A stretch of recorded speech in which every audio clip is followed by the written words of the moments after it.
After the myomectomy, we tried for 4 years to conceive. Then my OBGYN suggested we try IVF. I wasn't thrilled with the idea.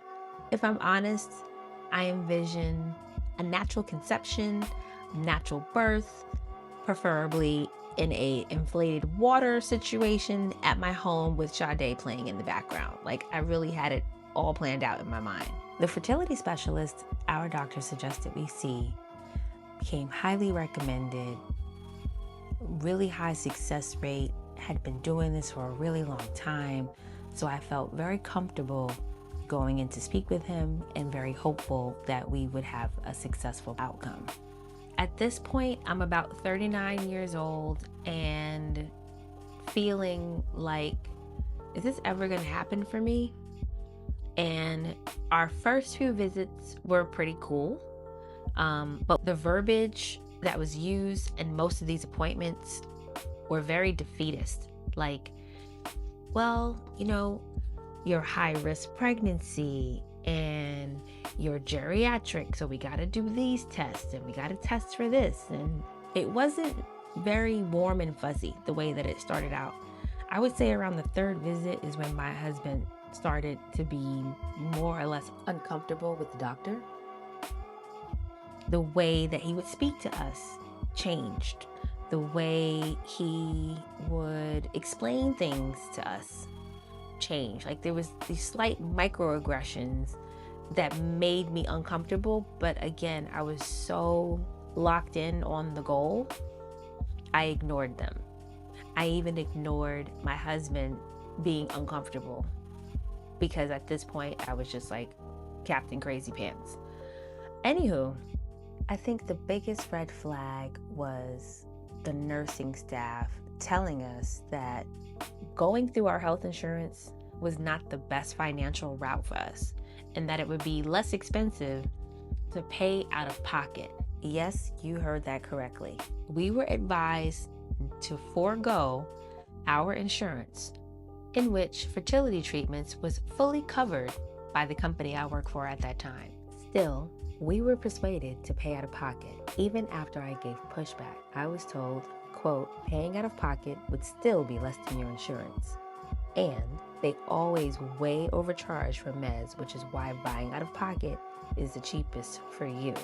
Now, did this make any sense then? No, it doesn't make any sense now. But for whatever reason, I trusted these people and we moved forward. The bills were very, very high. One round was all we could afford. So one round was all that we could do. Orthotricycline and Kelnor to suppress, then Follistim, Menopur, Garelnex to stimulate. Daily injections, monitoring appointments, blood work, waiting. Always the waiting. At one point, they were considering ordering the medication from overseas because it would be less expensive. And I feel like the doctor's energy really shifted when we started exploring alternative payment options. I did feel like I was more of an afterthought than a priority. And I chalked this all up to raging hormones and my intuition antenna being a little bit skewed because of said hormones. And so we went on ahead with the treatments. At the time, I was way too trusting of the medical community. One of the tests that I had to take was something called a Femvue, and this is something that they give you to make sure that your fallopian tubes are open. I go in to have this test. They explain to me that they're going to put a catheter inside of me and there will be some bubbles that will go into the fallopian tube to see if it's open. It seemed like a very straightforward situation. It was horrible. The pain that I felt was like a menstrual cramp on steroids. When I think about the pain, I'm assuming this is what it feels like to have a contraction. That's what I felt. And then there was like a cramping sensation as if you had your cycle when the bubbles went in. It wasn't a long test, but it was extremely uncomfortable and left me with a myriad of side effects. Cramping, a rash, spotting, migraine headaches. Other things that I remember were the cost of everything. And I now believe that they may have been in cahoots with the local pharmacy, because a lot of the medications and prescriptions that I had to get, that I was paying for out of pocket, were coming from this particular pharmacy. We revisited the conversation of ordering the medication from abroad, but because they didn't know how many rounds we could afford or what we could do, and there was this energy of, we have to get this done right now because you're geriatric, and the longer we wait, the more eggs you're going to lose. We have to get you pregnant right now. And so I felt very rushed. There was no time to place this order for more affordable medications coming from Europe. There was no time to think or ask more clarifying questions. Everything had to be done yesterday because I was considered a geriatric patient. By the time we got around to the egg retrieval process, I had high hopes that we would have a good amount to choose from.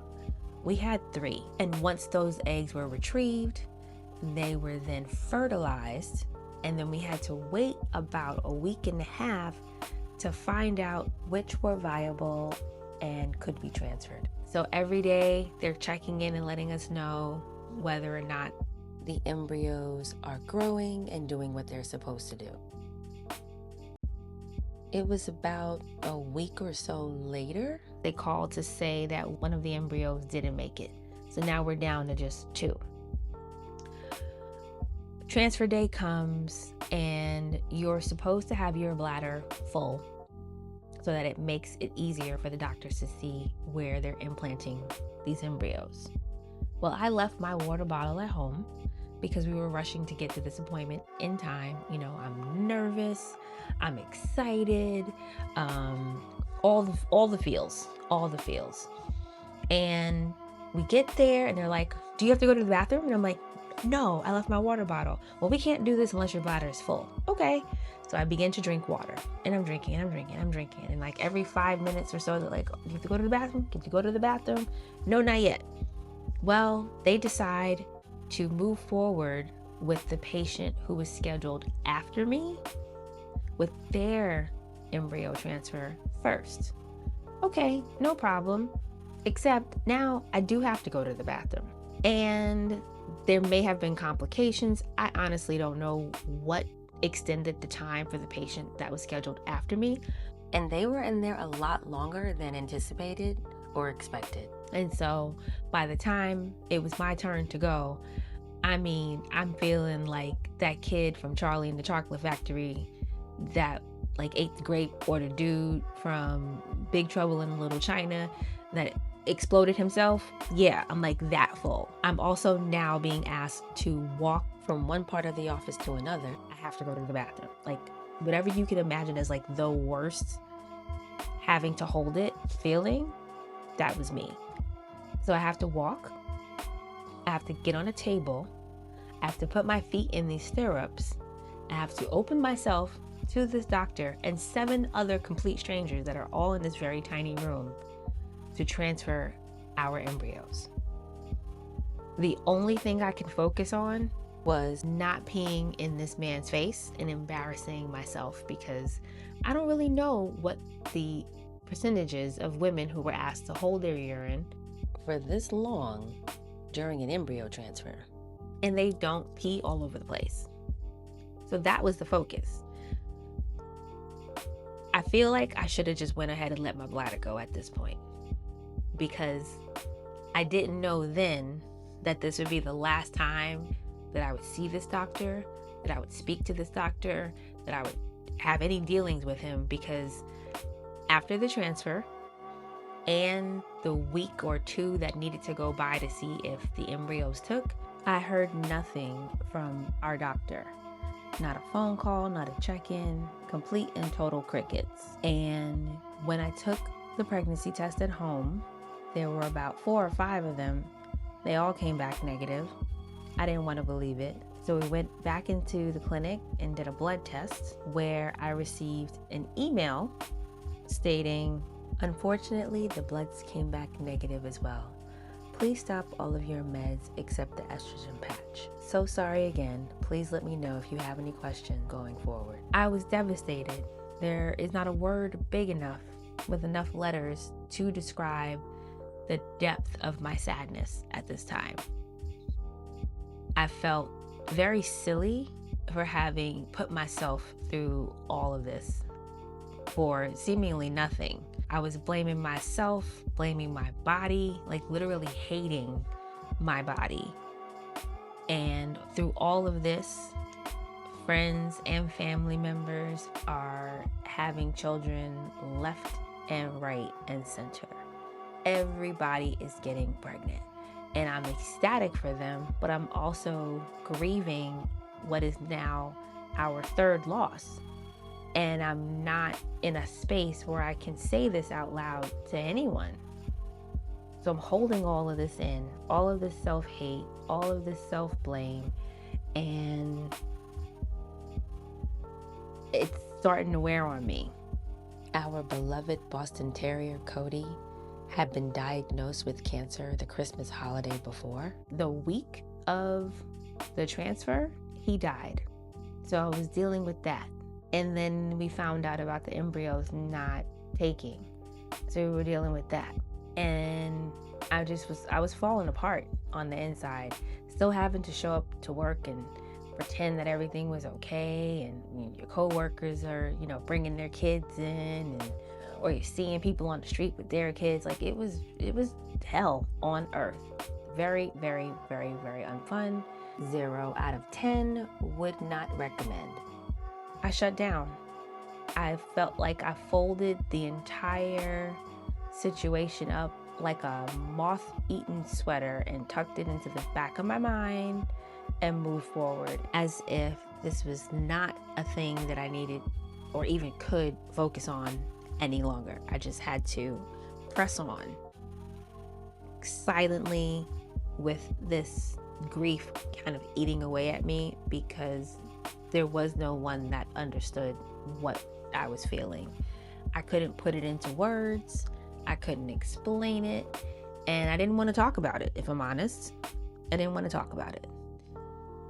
But instead of breaking down or falling apart every time I saw a stroller or a cute kid in the grocery store or another pregnancy announcement on Facebook, it didn't happen overnight. There was still pain, but in that pain there was joy. Like, no, it didn't happen for me, but it happened for them, so there's still hope. I think that was the first step to this healing journey. But it wasn't until I revisited all of this.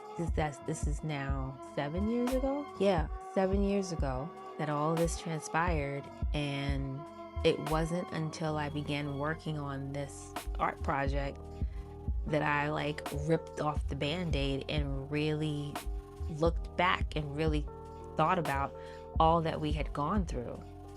And the first thing that I needed to do was forgive myself for what I felt like my body wasn't able to do. Forgive myself for, air quote, putting us in this predicament. Forgive myself for beating myself up to begin with. Forgive my mom for not being able to show up for me the way that I wanted or needed her to. Forgive the doctors for not being able to give me what I felt they promised. There was no promise made. Nothing is guaranteed, but in my mind, I was holding on to all of this, and I just no longer had the capacity for all of this frustration and anger. I believe all that negativity is how fibroids are created. So I knew I didn't want to feel this way anymore, and I had to let it all go. That's what the waiting room is. It's me purging all of this negative energy around something that I experienced, and understanding that parenthood doesn't have to look just one way. It takes a village to raise a child. and I am part of that village. I'm an auntie, and I'm proud to be an auntie. I love being an auntie. Every conversation, every story I get to read with all the character voices to really drive home the point, all the times we get to color, play with glitter, make slime, go to the zoo, go to the museum, see Tyler the Creator, watch anime. Like, I'm literally here for all of it, and I'm genuinely excited to share these things with my nieces and nephews. I love each and every one of them so very much.